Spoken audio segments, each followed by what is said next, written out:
اعوذ باللہ من الشیطان الرجیم بسم اللہ الرحمن الرحیم اللہم صلی علی سیدنا مولانا محمد وعلی آل سیدنا مولانا محمد وبارک وسلم۔ السلام علیکم ورحمۃ اللہ وبرکاتہ و مغفرتہ۔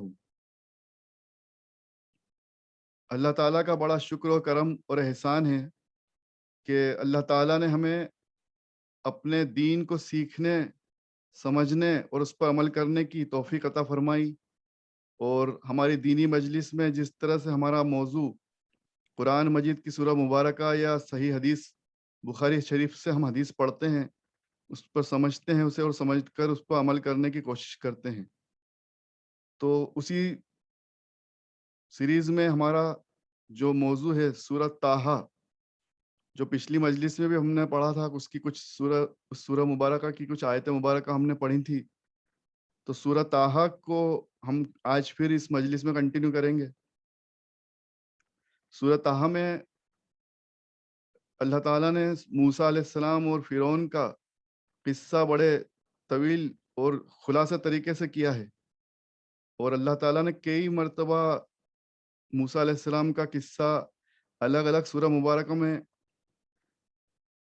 قرآن مجید میں نازل کیا، لیکن سورہ طٰہٰ میں خاص طور سے اس کو بہت باریکی سے، اور فرعون کے ساتھ ان کے کیا معاملات رہے، اور بچپن سے سورہ حضرت موسیٰ علیہ السلام کو اللہ تعالیٰ نے کس طرح سے ان کو حفاظت کے ساتھ پرورش فرمائی، اس کا قصہ ہم نے پچھلی مجلس میں سنا تھا اور پڑھا تھا قرآن مجید کی روشنی میں، کہ کس طرح سے اللہ تعالیٰ نے موسیٰ علیہ السلام کو بچپن میں ایک لکڑی کی صندوق میں دریا میں ان کی ماں کے ذریعے ڈلوا دیا تھا، تاکہ وہ فرعون کے اس کے گھر والوں کے ظلم سے بچ جائیں، اور پھر اللہ تعالیٰ نے اس صندوق کی ذمہ داری خود لی، اس کی حفاظت فرمائی، اور موسیٰ علیہ السلام کو سعادت خیریت کے ان کے دشمن کے ہاتھ تک صندوق پہنچا دیا، اور پھر ان کے دل میں محبت ڈال دی کہ ان کی پرورش بچپن میں ہی موسیٰ علیہ السلام کی پرورش کی ذمہ داری ان کے دشمنوں نے لے لی، یعنی کہ فرعون کے چاہنے والوں نے، فرعون کے گھر والوں نے لی۔ اور پھر آگے اللہ تعالیٰ نے فرمایا تھا قرآن مجید میں کہ تمہاری بہن کو دریا کے کنارے ہم نے چلایا، اور اس نے تمہیں پالنے پوسنے کی ذمہ داری لینے کے لیے تمہاری ماں تک پہنچا دیا۔ ایک ترکیب اللہ تعالیٰ نے سجائی تھی کہ کس طرح سے دشمن کے دل میں ان کی محبت موسیٰ علیہ السلام کی ڈالی، اور پھر ان کی بہن نے ان کو جا کر یہ مشورہ دیا کہ ان کو پالنے پوسنے کے لیے میں ایک گھر بتاتی ہوں، آپ وہاں انہیں پہنچا دیں، اور انہیں خاص اندازے سے اللہ تعالیٰ نے اس طرح سے ایک حکمت کے ذریعے ان کی حفاظت بھی فرمائی اور اپنی ماں کے پاس ان کو پہنچا بھی دیا۔ تو آگے کا قصہ آج آیت نمبر 41 میں ہم پڑھتے ہیں۔ اللہ تعالیٰ فرماتا ہے، اور میں نے اپنے کام کے لیے تم کو خاص طور پر پسند فرمایا، یعنی کہ موسیٰ علیہ السلام کی طرف یہ بات کی جا رہی ہے، وہی آئی کہ آپ کو ہم نے نبی بنا دیا ہے، اور آپ کو ہمارے خاص طور پر ایک خاص کام کے لیے ہم نے تمہیں پسند فرمایا۔ اب تم جاؤ میری نشانیاں لے کر، اور اپنے بھائی کو بھی ساتھ کر لینا۔ انہوں نے دعا کی تھی، جیسے ہم نے پچھلی بار پڑھا تھا کہ موسیٰ علیہ السلام نے اپنے چھوٹے بھائی ہارون علیہ السلام کے لیے دعا کی تھی اللہ تعالیٰ سے کہ ان کو میرا مددگار بنا دے، اور اللہ تعالیٰ نے انہیں بھی نبوت عطا فرمائی۔ تو یہاں خوشخبری دی گئی کہ انہیں بھی ساتھ کر لو، اور میرے ذکر میں ذرا بھی سستی نہ برتنا۔ پھر آگے فرمایا آیت نمبر 43 میں، فرعون کی طرف تم دونوں کو جانا ہے، وہ بہت ہی شرارت پر یعنی ظلم پر اتر آیا ہے، ہاں مگر بات نرمی سے کرنا تاکہ اس کے خیال میں آئے اور وہ ڈرنے لگے۔ ابھی اللہ تعالیٰ نے ایک نظام سکھایا ہے قرآن مجید میں اس آیت مبارکہ کے ذریعے کہ دشمن سے بھی بہت محبت سے اور اخلاق سے بات کی جائے، اور اس سے اس طرح سے نرمی سے بات کی جائے کہ اس کو ہماری بات سمجھ میں آئے۔ اب ہدایت دینا اللہ تعالیٰ کے ہاتھ میں، بے شک اللہ جسے چاہتا ہے ہدایت دے دیتا ہے، اور اللہ جسے چاہتا ہے گمراہ کر دیتا ہے۔ تو یہ خوش قسمتی کی بات ہے کہ کسی کے پاس ہدایت آ جائے، اس تک ہدایت پہنچ جائے۔ آگے فرمایا، انہوں نے عرض کیا کہ ہمارے پالنہار، اے ہمارے رب، ہمیں خوف ہے کہ جاتے ہی فرعون ہم پر حملہ نہ کر دے یا ہم پر ٹوٹ نہ پڑے۔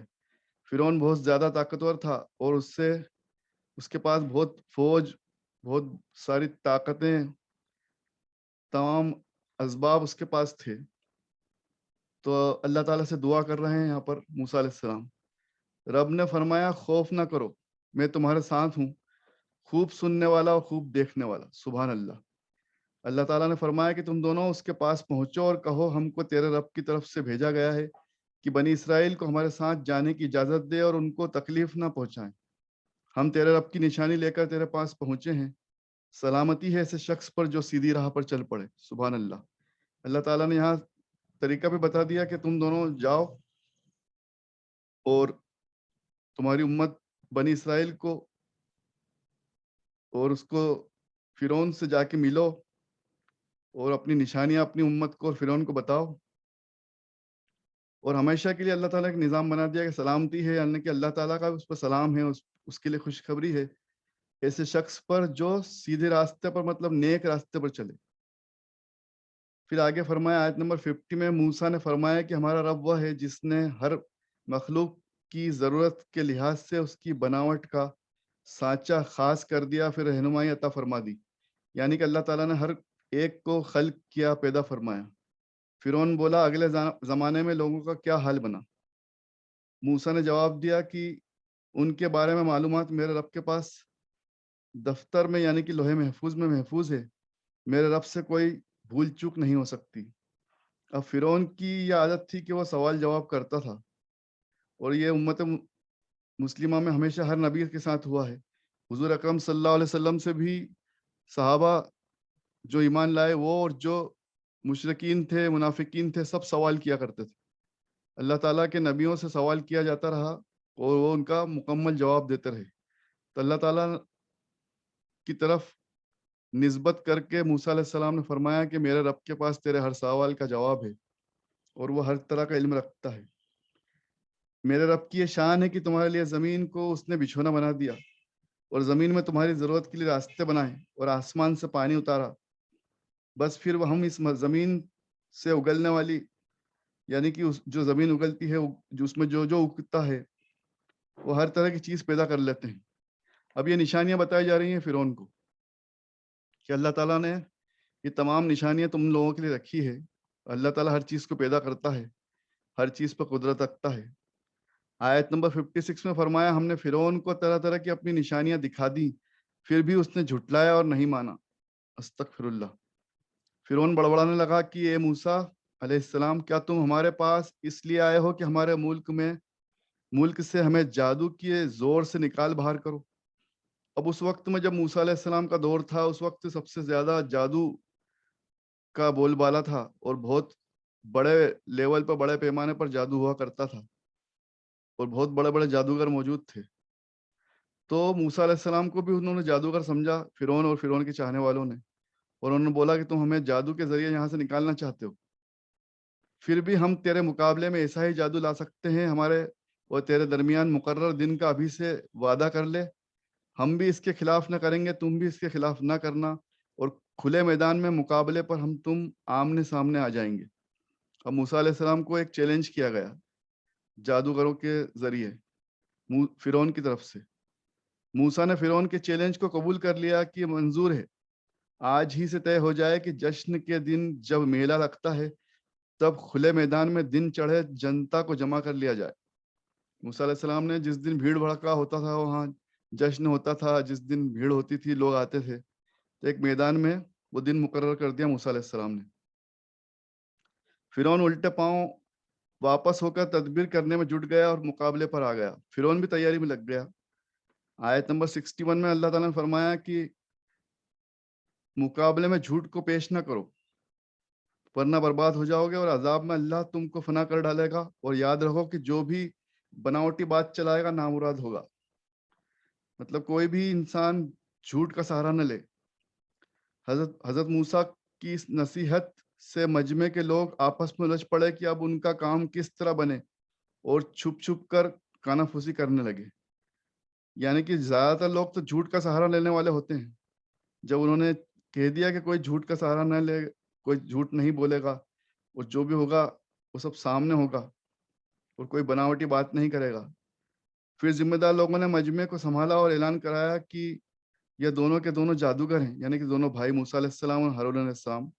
ان کا ارادہ ہے کہ جادو کے بل پر تم سب کو اپنی زمین اور اپنے ملک سے کھدیڑ کر باہر کر دیں۔ اب دیکھیے جھوٹ بولنے والے لوگ کس طرح سے سچے لوگوں پر الزام لگاتے ہیں اور ناحق بات کرتے ہیں، ان کی بات کو جھٹلاتے ہیں، ان کی بات کو بدلتے ہیں۔ انہوں نے کوئی ایسی بات نہیں کی تھی دونوں بھائیوں نے، دونوں نبیوں نے، کہ ہم تمہیں یہاں سے باہر نکالنا چاہتے ہیں یا تم پر ہم قبضہ کرنا چاہتے ہیں، لیکن ان جھوٹے لوگوں نے، فرعون کے لوگوں نے کیا اعلان کر دیا کہ یہ دونوں جادوگر ہیں اور ان کا ارادہ تم سب کو یہاں سے، اس زمین سے، اس ملک سے باہر کھدڑنے کا ہے۔ استغفر اللہ۔ لیکن انہوں نے جھوٹ سے ہی شروعات کی، جس کا پہلے ہی منع کیا تھا۔ اللہ تعالیٰ کے ذریعے موسیٰ علیہ السلام نے اس وحی کو پڑھ کر سنا دیا تھا کہ یہاں کوئی جھوٹ نہیں بولے گا، کوئی جھوٹ کا سہارا نہیں لے گا اس لڑائی جھگڑے میں، لیکن انہوں نے جھوٹ سے ہی شروعات کی اور اس طرح اس کی ایک شروعات ہوئی۔ آیت نمبر 64 میں فرمایا، اپنی گروہ بندی میں پھوٹ نہ ہونے دو اور اپنے تمام ہتھ کنڈے جمع کر کے قطار بند کھڑے رہو، آج جو کوئی جیتے گا وہی غالب ہوگا۔ مقابلے کے وقت جادوگر بولے، اے موسیٰ علیہ السلام، تم ڈالو اپنا جادو یا ہم اپنا کرتب پہلے ڈال کر دکھائیں۔ موسیٰ علیہ السلام نے کہا بلکہ تم ہی ڈالو۔ بس جیسے ہی جادوگروں نے اپنا کرتب ڈالا، جو جادو دکھایا، تو ان کی رسیاں اور لاٹھیاں جادو اور نظر بندی کے سبب موسیٰ علیہ السلام کے خیال میں ایسی دکھنے لگی، لوگوں کو ایسی دکھنے لگی جیسے کہ دوڑتی ہوں، مطلب وہ ہلتی ڈلتی ان کی لاٹھیاں، رسیاں ایسی دکھنے لگی جو مچل رہی تھی، دوڑ رہی تھی ان کو کنفیوز کرنے کے لیے۔ تب موسیٰ نے اپنے جی میں ایک چھپا ہوا خوف محسوس کیا۔ ظاہر سی بات ہے، کوئی بھی انسان اس کے سامنے ایک دم سے کوئی چیز اچھلتی ہوئی، بھاگتی دوڑتی ہوئی آئے گی تو ایک ہلکا سا خوف تو آتا ہی۔ تو اللہ تعالیٰ نے فرمایا کہ موسیٰ تم نہ ڈرنا، یقیناً تم ہی غالب رہو گے۔ موسیٰ تمہارے سیدھے ہاتھ میں جو ہے اسے ڈالو۔ اب ہم نے پچھلی مجلس سے پڑھا تھا کہ موسیٰ علیہ السلام کا جو عصا تھا، جو ڈنڈا تھا، اسے وہ ٹیک لگاتے تھے، اس کو اللہ تعالیٰ نے اس میں ایک ایسی قدرت ڈال دی تھی کہ جب اسے وہ پھینکتے تھے تو وہ بڑا اژدہا، مطلب ایک بہت بڑا سانپ، اجگر سانپ جیسا بن جاتا تھا۔ اللہ نے ان کو ایک خاص انعام عطا فرما دیا تھا اور ان کے ہاتھ میں ایک خاص روشنی، نور ڈال دیا تھا۔ یہ پچھلی مجلس میں ہم نے قرآن مجید میں ہی پڑھا تھا۔ تو موسیٰ تمہارے سیدھے ہاتھ میں جو ہے اسے ڈالو، یا ان کے تمام کرتوتوں کو نگل جائے گا۔ دراصل انہوں نے جادو کی تدبیر چلائی ہے اور جادوگر چاہے جہاں بھی آئیں کامیاب ہرگز نہیں ہو سکتے۔ ابھی اللہ تعالیٰ نے صاف طور پہ فرما دیا کہ موسیٰ یہ سب جادو دکھا رہے ہیں، اور جادوگر ہمیشہ کے لیے، جادوگروں کے لیے فارمولہ بتا دیا اللہ تعالیٰ نے کہ جادوگر کبھی کامیاب نہیں ہو سکتے۔ کچھ وقت کے لیے ان کا جادو ضرور چل جاتا ہے، لیکن بے شک اللہ کے سامنے کوئی جادوگر، کوئی جادو ٹونا، کچھ بھی کبھی کامیاب نہیں ہو سکتا۔ جادوگر سب کے سب سجدے میں گر پڑے۔ اب الگ الگ سورہ مبارکہ میں آتا ہے، ہم نے پڑھا ہے کہ جب انہوں نے اپنا عصا ڈالا، وہ ڈنڈے کو ڈالا، تو وہ ایک بڑا اجگر بن گیا، بڑا اژدہا بن گیا، اور اس نے ساری ان کی جتنی بھی جو انہوں نے جادو سے چیزیں ڈالی تھی، رسی، ڈنڈے جو مچل رہی تھی، چھوٹے چھوٹے سانپ اور الگ الگ چیزیں دکھ رہی تھی، ان سب کو وہ نگل گیا۔ تو سب کے سب جادوگر گھبرا گئے،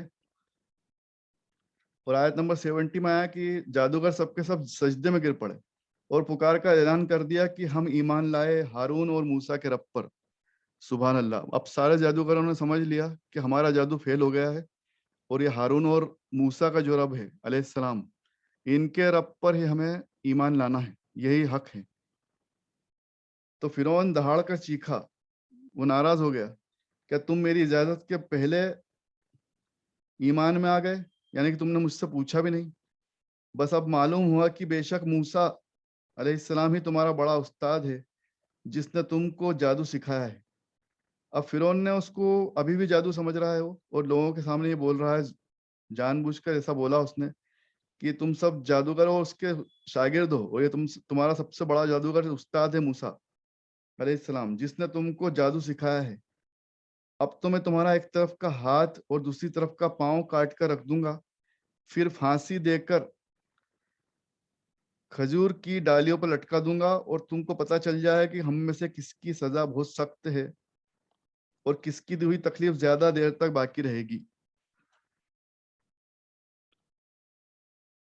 آیت نمبر 73 میں اللہ تعالیٰ نے فرمایا، ہم اپنے پالنہار پر ایمان لا چکے ہیں، امید ہے کہ وہ ہماری غلطیوں کو معاف کر دے گا، اور تو نے جادو کے لیے ہم کو اکسایا تھا، پر اس بھول پر بھی ہم اپنے رب سے معافی مانگتے ہیں. اب یہ سب باتیں وہ تمام جادوگر کر رہے ہیں. وہ کہہ رہے ہیں کہ ہم اللہ تعالیٰ پر ایمان لا چکے, اللہ ہماری غلطیوں کو معاف فرمائے دے گا, اور تو نے ہمیں جادو پر اکسایا تھا, اور اللہ کی بات میں خیر ہے اور یہی سب باقی رہنے والا ہے. سچی بات سن لو کہ جو کوئی بھی باغی مجرم رہا اور اسی حال میں مر کر اللہ کے یہاں حاضر ہوا تو اس کے لیے جہنم ہے, اور اس میں نہ مر سکے گا نہ جی سکے گا. جہنم ایسی جگہ ہے, دوزخ ایسی جگہ ہے, استغفر اللہ, نہ وہ جینے کے لائق ہے نہ وہاں موت آئے گی کسی کو. اور جو کوئی بھی اللہ کے پاس مومن بن کر جائے گا, یعنی کہ نیک بندہ بن کر جائے گا اور ساتھ میں نیک اعمال بھی لے جائے گا, تو ایسے لوگوں کے لیے بڑے بلند درجے ہیں. سبحان اللہ. بلند درجوں کی خوشخبری, یعنی کہ اللہ تعالیٰ نے جنت الفردوس سب سے اعلیٰ مقام پر رکھی, اور اسی طرح سے جنت کے بہت سارے درجے ہیں. وہ سب سے بڑا درجہ, سب سے اونچا درجہ جنت الفردوس ہے. تو اللہ تعالیٰ ہم سب کو, مجھے, آپ سب کو, سننے والوں کو سب کو جنت الفردوس عطا فرمائے, آمین. ہمیشہ اللہ تعالیٰ سے جنت الفردوس مانگنا چاہیے, وہ جنت کا سب سے بلند درجہ ہے. پھر آگے فرمایا, ہم نے موسیٰ کو وحی کے ذریعے حکم دیا کہ میرے بندوں کو لے کر راتوں رات نکل پڑو, وہ دریا پر اپنی لاٹھی مار دینا. وہی جو ان کا عصا تھا, جو لاٹھی تھی, اس کو مار دینا تو سمندر میں سوکھی سڑک بن جائے گی.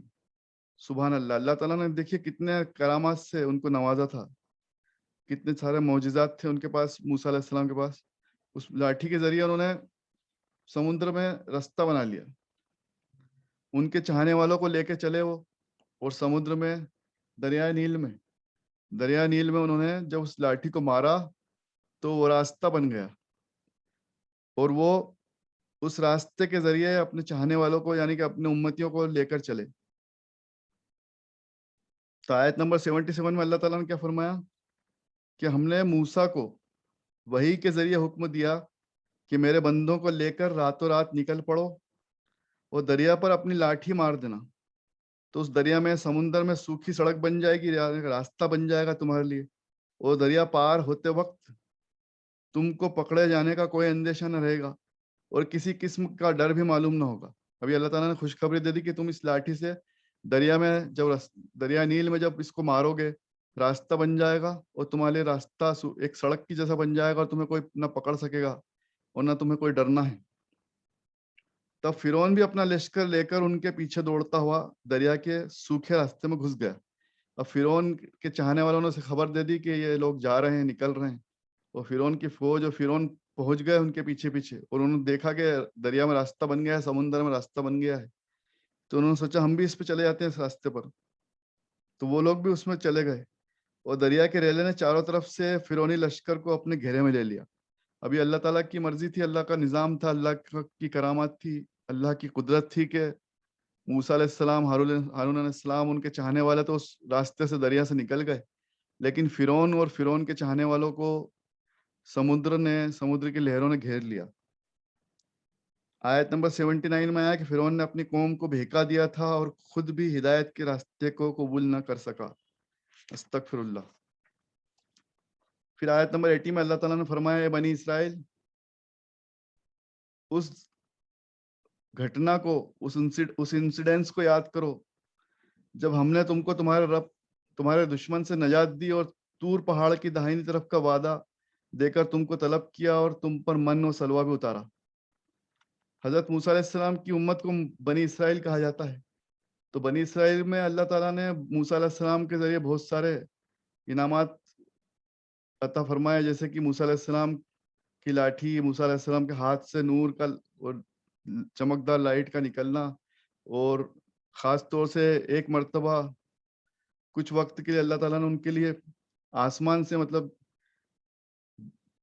ایک خاص طرح کا کھانا, من و سلوہ بھی اتارا, جو اس امت کے لیے اور تمام امتوں کے لیے بہت بڑی فضیلت کی بات تھی, بہت خاص بات تھی کہ انسانوں کے لیے کھانا آسمان سے اللہ تعالیٰ کی طرف سے اتر جائے.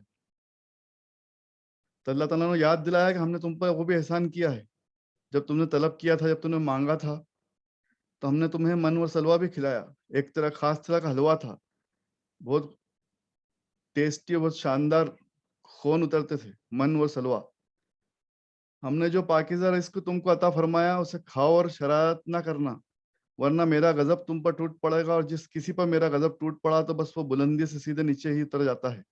استغفر اللہ۔ اللہ تعالیٰ نے یہاں ڈرا دیا کہ جب تم گناہ میں گر جاؤ گے اور جب تم ظلم کرنے لگو گے تو تم بلندی سے سیدھے نیچے آ جاؤ گے، اور بے شک میں تو بڑا ہی مغفرت یعنی کہ معاف فرمانے والا ہوں، اور ہر اس شخص کے لیے جو توبہ کر لے اور ایمان کو قبول رکھے اور نیک اعمال کرے اور ہدایت کی راہ پہ چل پڑے۔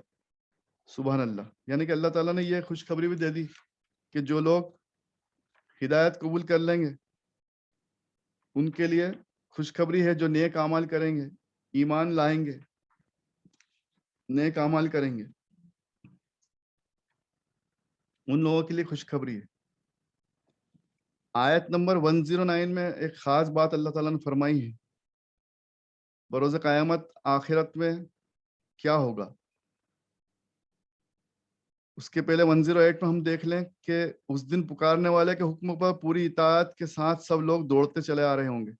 پہلے 108 پڑھیں گے، اس سے ہمیں وہ منظر پتہ چلے گا قیامت کا منظر، کہ جب اللہ تعالیٰ فرشتے سے کہے گا سور پھونک دی جائے، یعنی کہ سب کو بلایا دیا جائے، اب سب لوگ حاضر ہو جائیں، جو زندہ ہیں وہ بھی، جو مر گئے وہ بھی، لوگ قبروں سے نکل جائیں گے، کھڑے ہو جائیں گے، تو سب لوگ اللہ کے پکارنے پر سب لوگ دوڑتے چلے آ رہے ہوں گے، ذرا سی بھی اکڑ یا ٹیڑھا پڑ کسی کا نہیں چلے گا، تمام آوازیں رحمان کے حضور دب چکی ہوں گی، اس دن اللہ کے سوا کسی کی آواز نہیں آئے گی، بہت خوفناک منظر ہوگا، ہر طرف سناٹا ہوگا، صرف اللہ کی آواز گونجے گی، ہر کوئی اس اللہ کے رب کے حضور کھڑا ہو جائے گا، اور ایسا ہوگا کہ تم قدموں کے ہٹ کسی اور کوئی آواز نہ سنو گے، انسانوں کے چلنے کی آواز آئے گی، اتنا سناٹا ہو جائے گا، اس طرح اس قدر خاموشی ہو جائے گی کہ جو لوگ دوڑیں گے چلیں گے تو ان کی قدموں کی آواز آئے گی، جس طرح سے ہم دیکھتے ہیں اکثر جنازے میں صرف چلنے کی قدموں کی آواز آتی ہے، وہ کلمہ پڑھنے کی آواز آتی ہے، درود شریف پڑھنے کی آواز آتی ہے، تو اسی طرح سے قیامت کے روز صرف لوگوں کے چہل قدمی کی آواز آئے گی، سناٹا ہو جائے گا، کسی انسان کی ہمت نہیں ہوگی کہ کوئی آواز نکال دے۔ یہ قرآن مجید یہ منظر بتا رہا ہے آیت نمبر 108 میں۔ پھر آیت نمبر 109 میں اللہ تعالیٰ نے خوشخبری بھی دی، اس دن سفارش نفع نہ دے گی، یعنی کہ کسی کی سفارش نہیں چلے گی، لیکن ہاں جس کو رحمان نے اللہ تعالیٰ نے حکم کر کے اجازت عطا فرما دی۔ اب یہ کتنی خوبصورت بات ہے، یہ اللہ تعالیٰ جسے چاہے گا اسے شفاعت کا موقع دے دے گا، اسے شفاعت کی پرمیشن اجازت دے دے گا، یعنی کہ اللہ تعالیٰ نے قرآن مجید میں خود فرما دیا کہ وہاں پر اللہ جس کا چاہے گا اس کی شفاعت قبول کی جائے گی، باقی ہر کسی کو کوئی پرمیشن نہیں ہوگی، اللہ جسے چاہے گا سفارش کی گنجائش دے دے گا، سفارش کا حکم دے دے گا اور اجازت عطا فرمائے گا، اور جس کے لیے شفاعت کی بات قبول فرمانے کو راضی ہوگا وہی سفارش کام آ سکتی ہے۔ اب اس کی ڈیٹیل ہمیں بخاری شریف اور صحیح مسلم صحیح بخاری میں آتا ہے، اس کی ڈیٹیل اس میں پڑھنے کو ملتی ہے کہ کس کس کی سفارش قبول ہوگی، کس کس کو شفاعت کا اللہ تعالیٰ کی طرف سے حکم ہوگا، کس کی شفاعت منظور ہوگی۔ لیکن قرآن مجید میں کلیئر ہو گیا 109 میں، آیت نمبر 109 میں اللہ تعالیٰ نے فرما دیا سورہ طٰہٰ میں کہ اللہ جسے چاہے گا اسے شفاعت کا اور سفارش کا حکم دے دے گا اور اس کی قبول کر لی جائے گی۔ یہ بہت خوشخبری ہے، ایک بہت اچھی بات اللہ تعالیٰ نے فرمائی ہے عام انسان کے لیے۔ اللہ تعالیٰ جس طرح سے ڈراتا ہے قرآن مجید میں، اسی طرح سے خوشخبریاں بھی دیتا ہے، یہ اللہ تعالیٰ کا نظام ہے، اور اللہ تعالیٰ نے اسی لیے آپ صلی اللہ علیہ وسلم کو فرمایا کہ اے نبی صلی اللہ علیہ وسلم، ہم نے آپ کو خوشخبری سنانے والا اور ڈرانے والا بنا کر بھیجا، یعنی کہ اللہ کے قرآن مجید کے ذریعے آپ صلی اللہ علیہ وسلم نے ہمیں خبردار بھی کیا، ڈر بھی سنایا اور خوشخبریاں بھی دی۔ تو اللہ تعالیٰ کے نیک بندوں کے لیے خوشخبری ہے کہ اللہ تعالیٰ نیک بندوں کے ساتھ اچھا اور بہترین سلوک کرے گا، ان کے لیے جنت الفردوس سجا کے رکھی ہے، اور گناہ گار بندے کے لیے دوزخ کا عذاب ہے، اور قیامت کا منظر بڑا خوفناک ہے، اور اللہ تعالیٰ نیک بندوں کی آپ صلی اللہ علیہ وسلم کی اور جسے چاہے گا اس کی سفارش قبول فرمائے گا انشاءاللہ تعالیٰ، آمین۔ اللہ تعالیٰ ہم سب کو بھی نیک بندوں میں شمار فرمائے اور ہمیں نبی کریم صلی اللہ علیہ وسلم کی شفاعت نصیب عطا فرمائے، آمین یا رب العالمین۔ وآخر الدعوانا ان الحمد للہ رب العالمین۔ مجھ گناہگار سے آپ لوگوں سے سننے میں سمجھنے میں کچھ غلطی ہو گئی ہو تو اللہ تعالیٰ اپنے محبوب نبی کریم صلی اللہ علیہ وسلم کے صدقے طفیل میں، اپنے رحم و کرم کے صدقے طفیل میں ہماری تمام غلطیوں کو معاف فرمائے، ہم سب کا بیٹھنا، ہم سب کا جڑنا قبول اور مقبول فرمائے، ہر طرح کی چھوٹی بڑی غلطیوں کو معاف فرمائے۔ استغفر اللہ ربی من کل ذنب و اتوب الیہ۔ اللہ تعالیٰ ہم سب کی اس ٹوٹی پھوٹی نیکی کو وسیلہ بنا دے اور اپنے رحم و کرم کے صدقے طفیل میں، اپنے محبوب نبی کریم صلی اللہ علیہ وسلم کے صدقے طفیل میں اس وسیلہ کو، اس نیکی کو ہم سب کے لیے، ہمارے والدین کے لیے، ہمارے گھر والوں کے لیے، ہمارے رشتہ داروں کے لیے، تمام مرحومین کے لیے، تمام امت مسلمہ کے لیے، ہم سب کے لیے وسیلہ بنا دے اور اللہ تعالیٰ ہم سب کو جنت الفردوس عطا فرما دے۔ آمین یا رب العالمین۔ اللہ تعالیٰ تمام بیماروں کو شفا، تندرستی اور صحت یاب عطا فرما دے، تمام لوگوں کو آسانی عطا فرمائے، تمام لوگوں کو تکلیفوں کو دور فرمائے، ہر دکھ تکلیف رنج غم صدمے لا علاج بیماری سے، بری بیماری سے اللہ تعالیٰ ہم سب کی حفاظت عطا فرمائے۔ اللہ تعالیٰ تمام بیماروں کا صحیح علاج عطا فرمائے، تندرستی عطا فرمائے، ہم سب کی تمام دعاؤں کو قبول اور مقبول فرمائے۔ اللہ تعالیٰ ہم سب پہ اپنے رحم و کرم کا معاملہ عطا فرمائے، دنیا اور آخرت کی تمام بھلائیاں عطا فرمائے، نعمتیں عطا فرمائے، رحمتیں، برکتیں، عظمتیں اور عافیت عطا فرمائے۔ آمین یا رب العالمین۔ ایمان والی زندگی اور ایمان والی موت نصیب عطا فرمائے۔ ربنا آتنا فی الدنیا حسنۃ وفی الآخرۃ حسنۃ وقنا عذاب النار۔ شکریہ، اللہ حافظ۔